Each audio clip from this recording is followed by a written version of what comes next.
And the answer is, right now, scientifically, there is a clear right thing to do, and it is shut down as much as possible so that we don't overwhelm the healthcare systems, and then institute better federal infrastructure.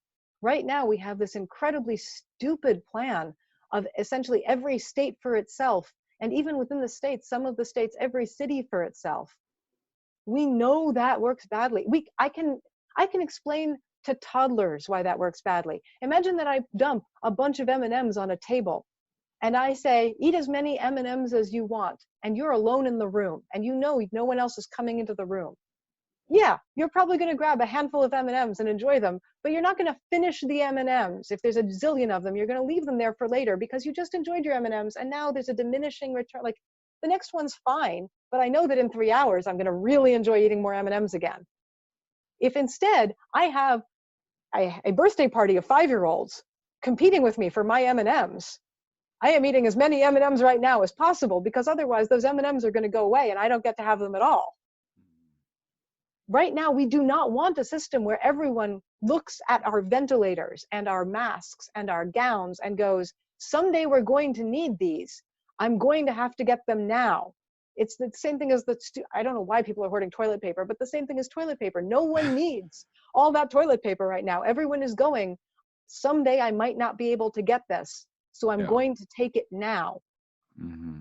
And that's not irrational, but it does lead to a whole bunch of asymmetry in access.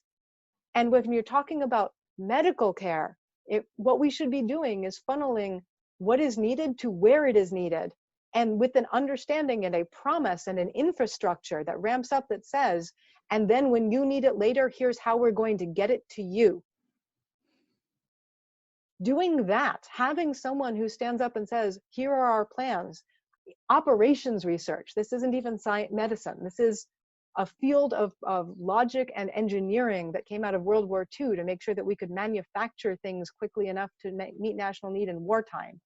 Operations research is the field that we need the most right now in terms of medical infrastructure, to figure out systems where, yes, people are doing amazing research right now. Like, lay people are doing incredible engineering research, 3D printing masks and 3D printing valves for ventilators that can be hooked up to scuba masks. There was one I was looking at in Italy now. There's a scuba diving mask that can be rigged for an emergency. If you don't have a ventilator and you have someone who won't get it, like, it's not a good first pass, don't opt for the scuba gear instead.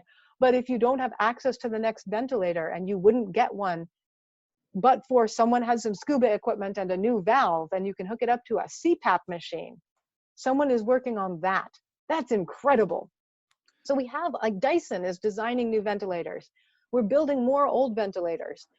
All of these new things, as they come in to the system, we don't right now have a centralized response for how to get them where they need to be in a way that guarantees that places that don't yet need them won't try and snap them up, because that is actually responsible for them to do, because no one is guaranteeing. So they're not being immoral in snapping that up or wrong-headed in their thinking. Like, if I was a governor of Wyoming right now, where people are doing zero social distancing and there's also not a lot of infection, I would still be going, like, we're going to get overwhelmed at some point. I'm going to need those. I too should be bidding right now.